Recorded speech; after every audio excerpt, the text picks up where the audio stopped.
Life is so weird because there's things that have happened lately that I thought were never possible. And like, I feel like things may start to go in like a positive direction if they're not already, because maybe they are already moving in that direction and things are changing because I'm changing, because I'm putting myself out there more, even though I feel like I'm kind of not. But I just don't want to quit on myself. And I've talked about like, I kind of want to like disappear sometimes because I feel like life is hard. Talking about things is hard. Putting yourself out there on the internet is hard because there's like so many people that are for you, and then there's so many people that are against you, and it's kind of like whenever you do anything on the internet, you just have to be prepared for both responses, good and bad, right? But I feel like I wouldn't have gotten through a lot of the stuff in my life over the last couple years if I didn't have the internet, because of how lonely things had gotten, especially because of COVID, with the amount of people that just kind of like disappeared, the amount of people that couldn't meet the requirements to actually spend time with me, which I understand it's hard. Being fragrance free is a difficult thing for people, apparently, because people are really possessive of their fragrances. That's fine. Go do your thing, but don't visit me. Like, I'm not putting my life at risk for anyone anymore. I used to do that, but I don't, because it's not safe. It's like telling someone who has a nut allergy to just be around someone who just ate nuts. Like, it's not fair. It's not fair to me to put my life at risk so someone can smell like a fucking rose, you know?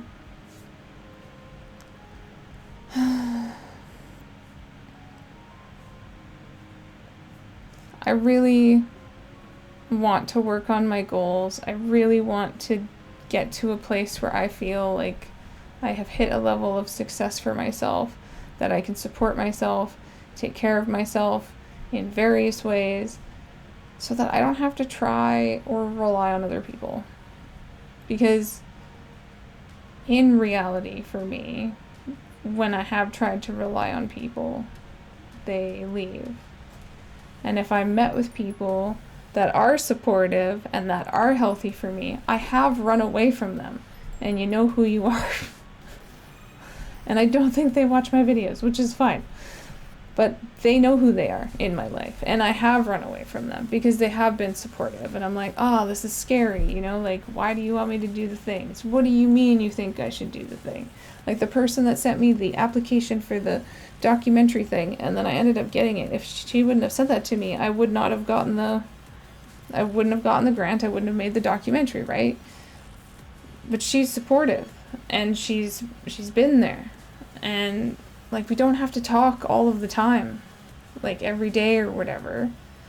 We can go months without talking, and then when we talk, it's like no time has passed.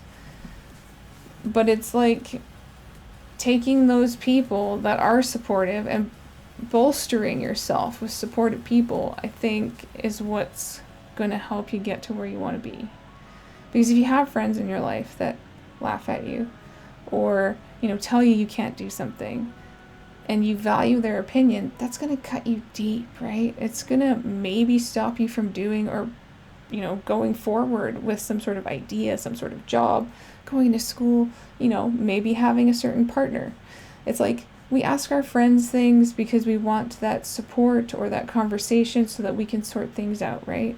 And if that person is laughing at us when we're looking for that kind of support, or yelling at us that they don't care and it's not their problem, that's not going to do you good, right? So if you have a person in your life or people in your life that are supportive, that are like, I know you can do the thing, I support you in chasing after your dreams, even if that means we spend less time together, those kinds of people you should keep around. Those kinds of people could help you get to where you want to be. Not necessarily through their connections or whatever, but just through who they are as a supportive friend. And as someone who has run from many supportive people over the years, I can tell you that trying to be around that support is really hard because I feel like, what do they want from me?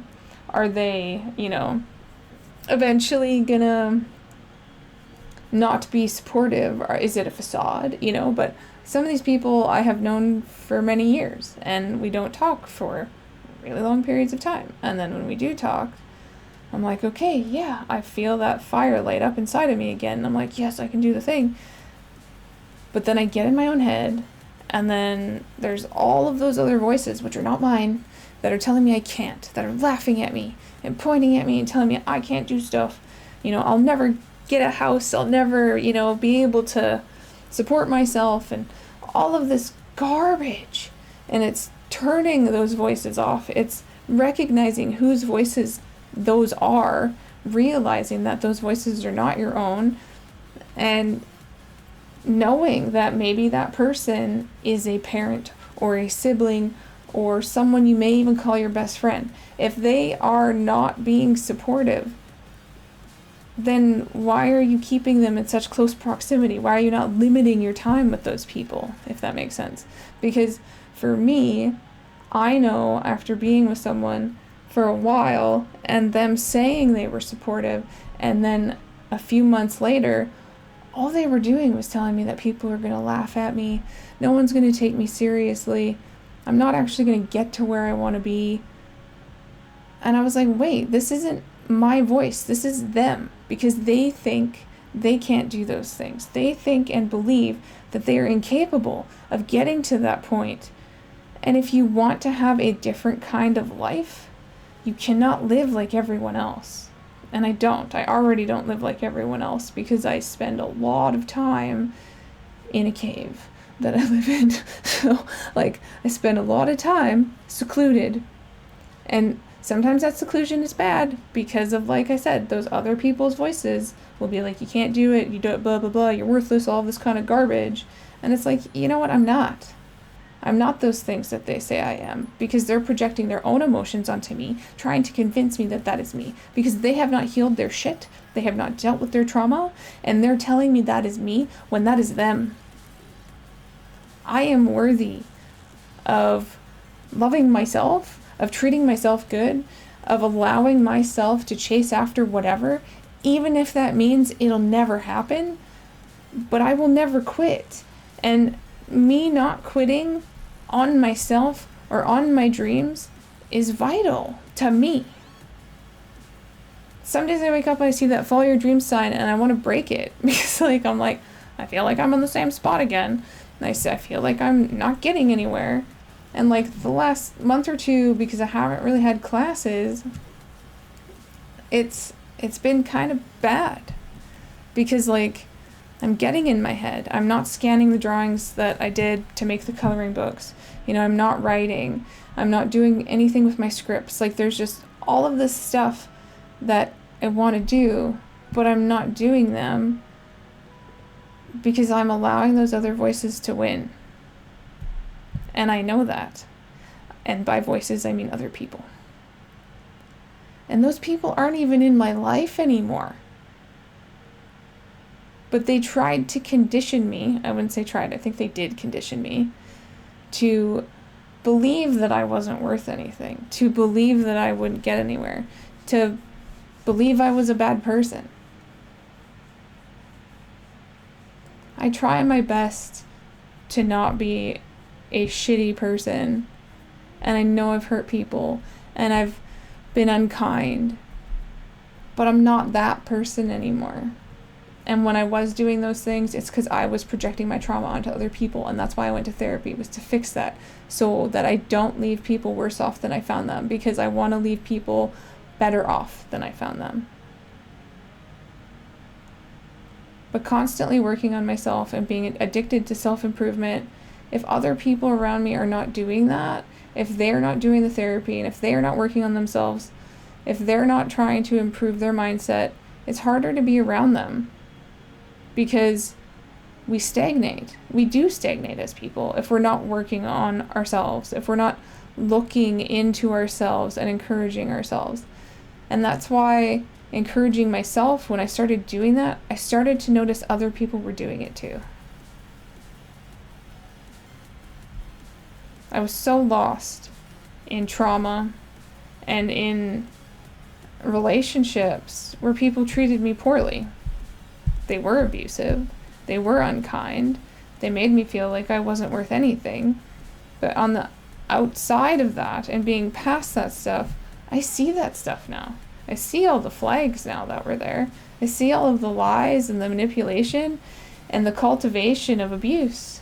And I don't want that in my life anymore. And that's why I'm pretty blunt now. Like, if something is happening and I'm not okay with it, I'll say something. Because I would much rather say something than allow someone to treat me poorly again.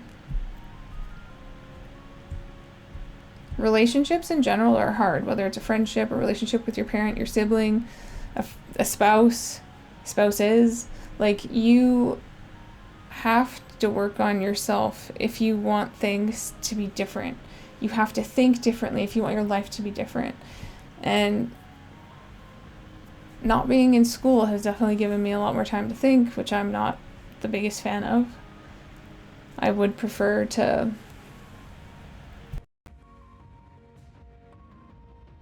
potentially like work on me more with like therapy. I like filling up my schedule with things to do because it helps me to continue to move through life. It helps me to go forward. It gives me something to look forward to outside of doctor's appointments.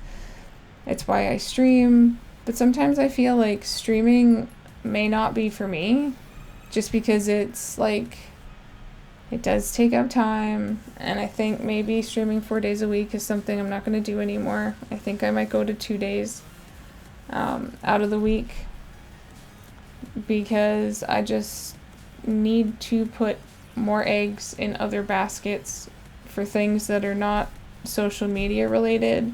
And it's not that I don't like it. I have like a love-hate relationship probably with like streaming.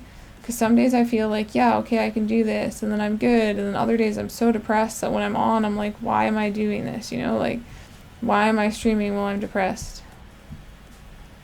But it's also like, it's helping me to get out of my head, it's helping me to focus on something else.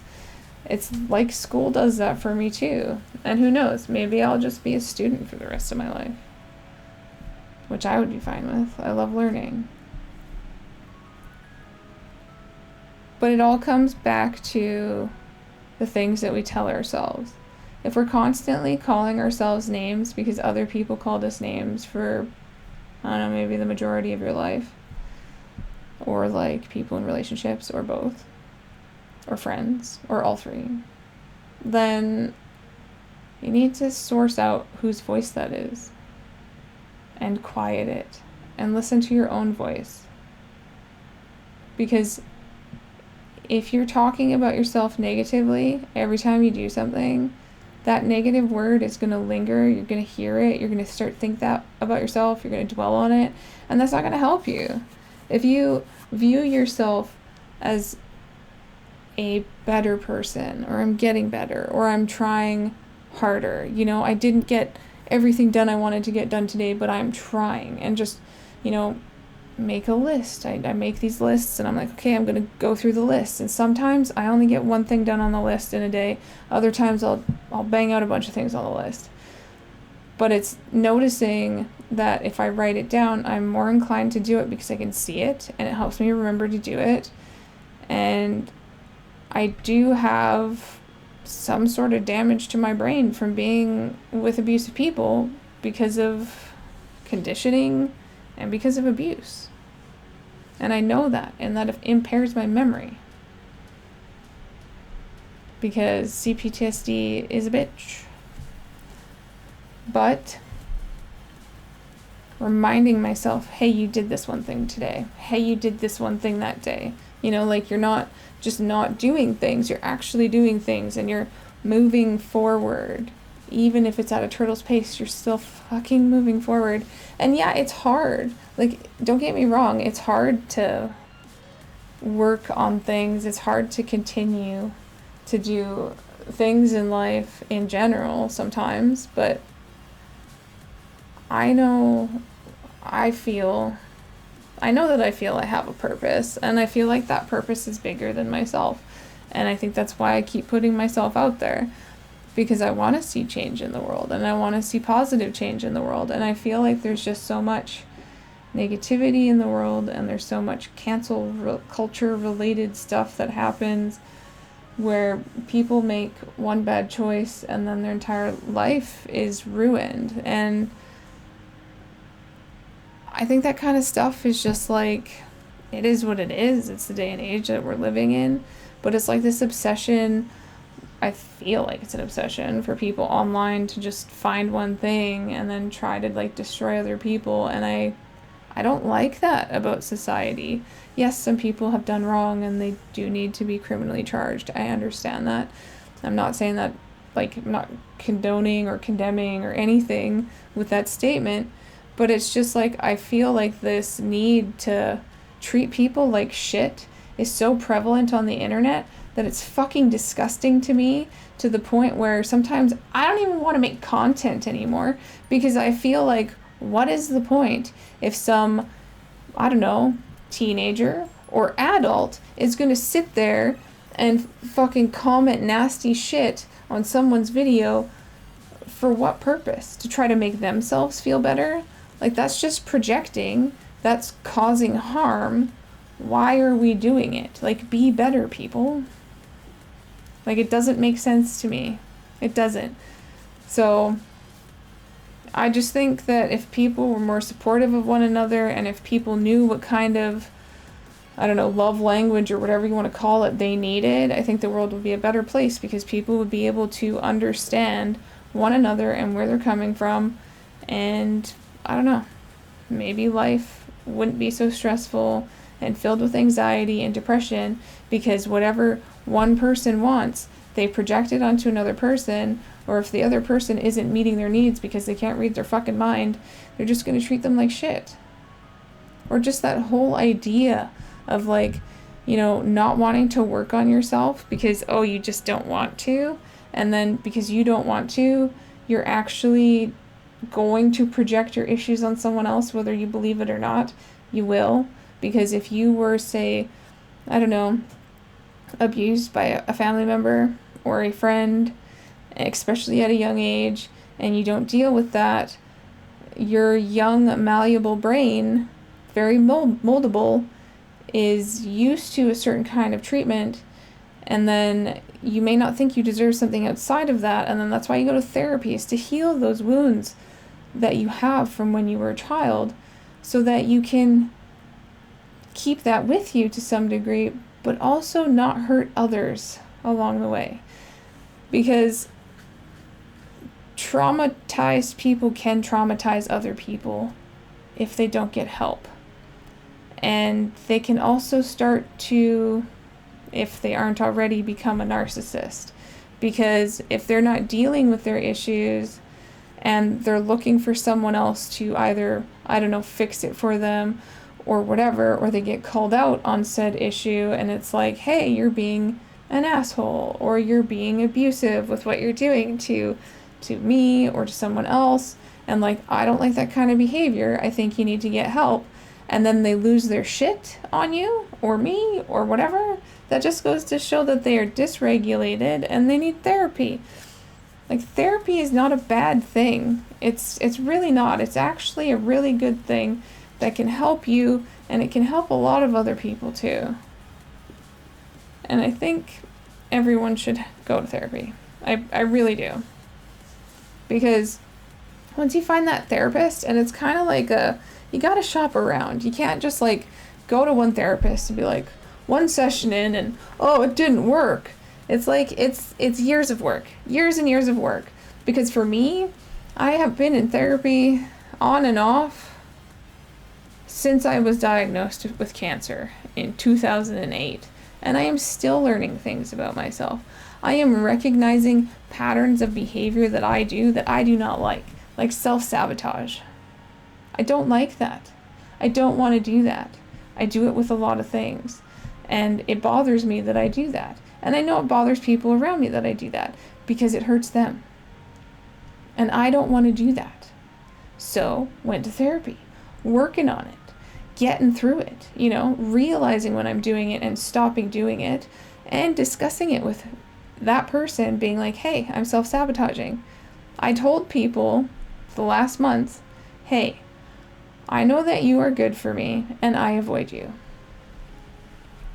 And one of them said to me they were flattered by that because she's like, oh, you're avoiding me because I'm good for you. Like, that's a high compliment, because you want to, like, be around me, but you recognize that you're self-sabotaging and then you're not. And, like, we're not around each other in a physical sense, but just, like, the supportiveness online, on the phone, whatever, right? And that's a whole other thing. Like, I've had people ask me, like, what do I need? And it's like, I need emotional support. Emotional support is, like, the biggest thing for me. If I'm emotionally supported, I feel like I can do anything. I feel like I could climb the tallest mountain. I feel like I would be able to relax a bit. And I have had relationships in the past where people would just buy me something. And it's like, okay, but, like, I don't want said item, or I do want said item, but it's kind of like not as good of a feeling as someone being like, hey, are you doing okay? And then them allowing me to talk and vent, or just, like, express something that I've been struggling with. Like, I talked to you guys on Twitch about my mom falling on her face, and I'll probably do, like, an update about that. But it's just, like, all of that kind of stuff. Like, I just want someone to listen. I want to feel seen and heard, because I hadn't felt seen and heard for so long. And I just want emotional support, and I don't think that's a bad thing. But it's recognizing those parts of me that I don't like and working on those parts and getting through to myself, like, hey, let's work on this thing, let's get better, so that we don't cause problems for other people, because that's not what I want to do. I don't want to cause problems. I don't want to hurt other people. I want to help other people. And I've changed a lot in the last 3 years. I've changed probably more so in the last year, because I've had a lot of time to think and work on myself and go to therapy consistently to recognize the things in me that I want to change to be a better me. And I hope that other people will recognize that they have the ability to change themselves for a positive way, in a positive way, live a better life for themselves by doing something like therapy. Because therapy is amazing. I think that's all. Bye.